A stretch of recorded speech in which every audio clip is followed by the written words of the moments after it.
Hello ladies and gentlemen, and welcome back to my channel for another 3016 scale Mighty Morphin Power Rangers figure unboxing and review.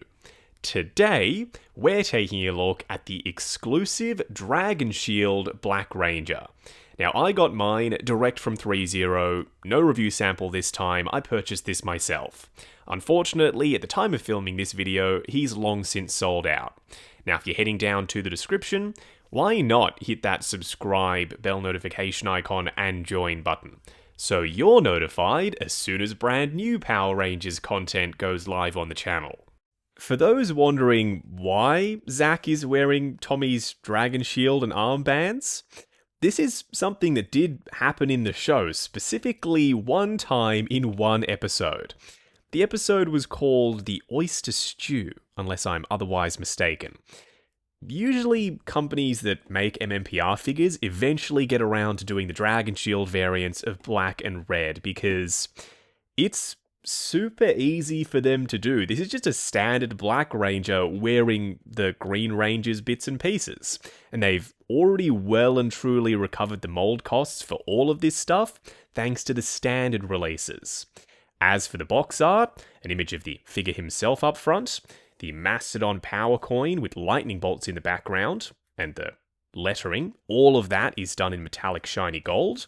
Then we've got a Power Rangers logo up in the top right hand corner. On the side of the box, the Threezero Seal of Authenticity, Dragon Shield Black Ranger done in metallic gold foil, as well as another Power Rangers logo.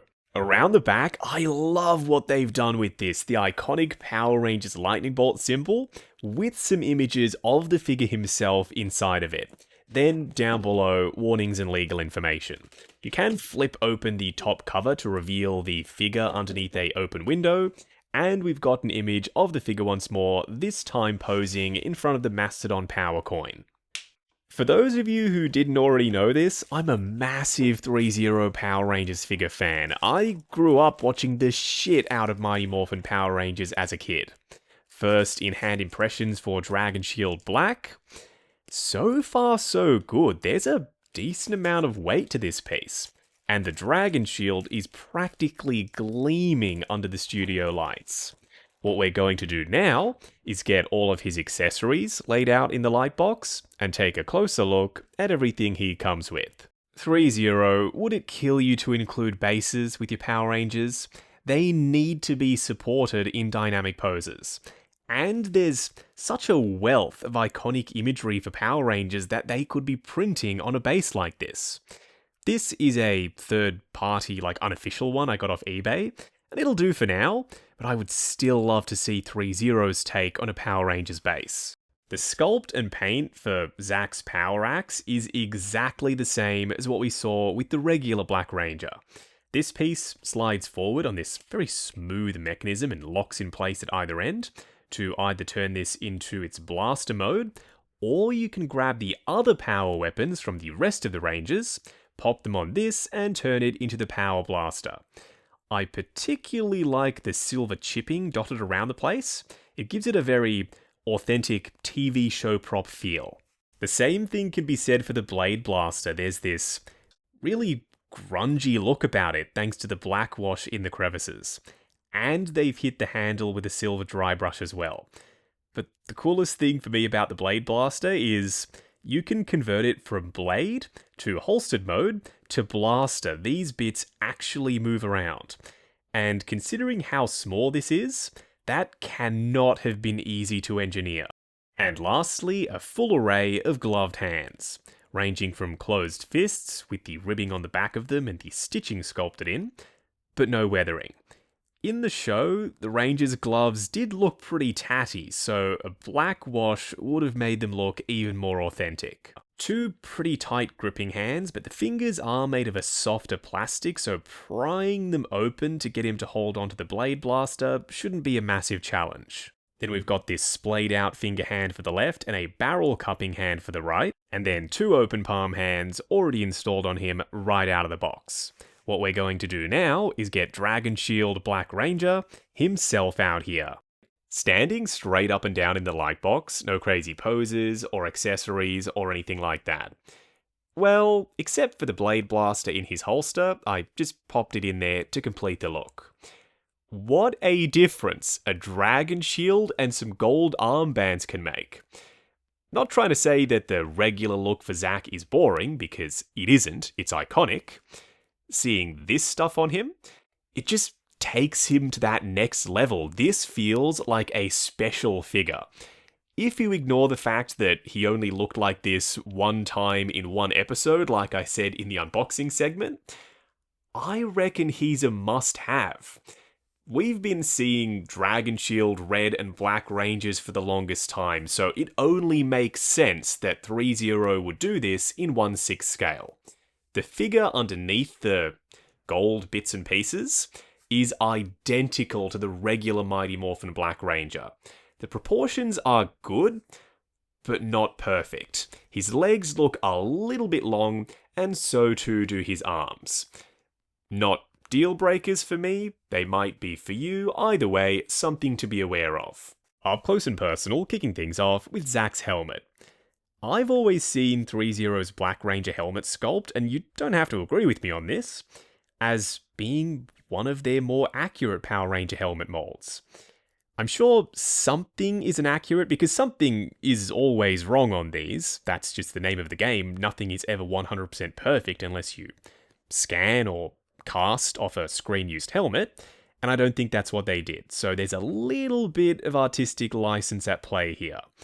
I dig the white pinstriping. It's very sharp, absolutely everywhere, including on the back of the helmet. The silver for the tusks and mouth, nice and shiny. There's the gold up top for the Mastodon's eyes, and the helmet has been covered in this super shiny glossy finish. It doesn't have the clips on the outside, which is more so an American Power Rangers thing. So this particular helmet sculpt, I reckon, was based off the Sentai series rather than the American footage. The neat thing about the Dragon Shield and the armbands is they are removable. And he's still got the chest diamonds underneath the Dragon Shield, so if you did take it off, what you'd be left with is a regular old Black Ranger. Why would you want to do that? I'm not sure, it's just an option, it's there if you want it. Maybe you want to have one Black Ranger representing Zack and the other being Adam in the collection. It's entirely up to you. I am going to leave these pieces in place though. Some folks have said that the Dragon Shield isn't quite right, like the shape of the diamond is too big and it swoops up too much. In my mind's eye, if I picture the Dragon Shield, it looks like this. It may not be 100% accurate, but it does resemble the Dragon Shield from the Japanese footage from the series. The paint for the little forks, super crisp, and the gold that they've chosen for the shield, it's not too saturated. It's nowhere near as saturated as the power coin. We'll get there in a minute. But it's not too muted either. It's just right for me.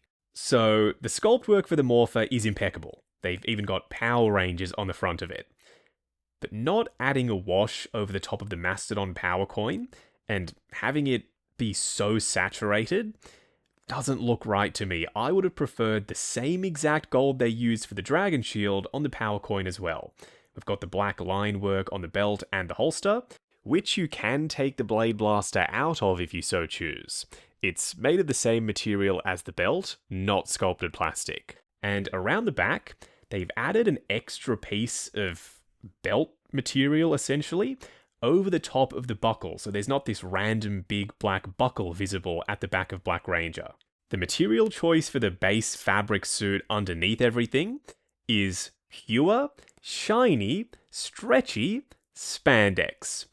No worries when it comes to posing in terms of damage or creasing or anything like that. The only thing that you have to watch out for is rough skin on your fingers, because this is a very fine weave.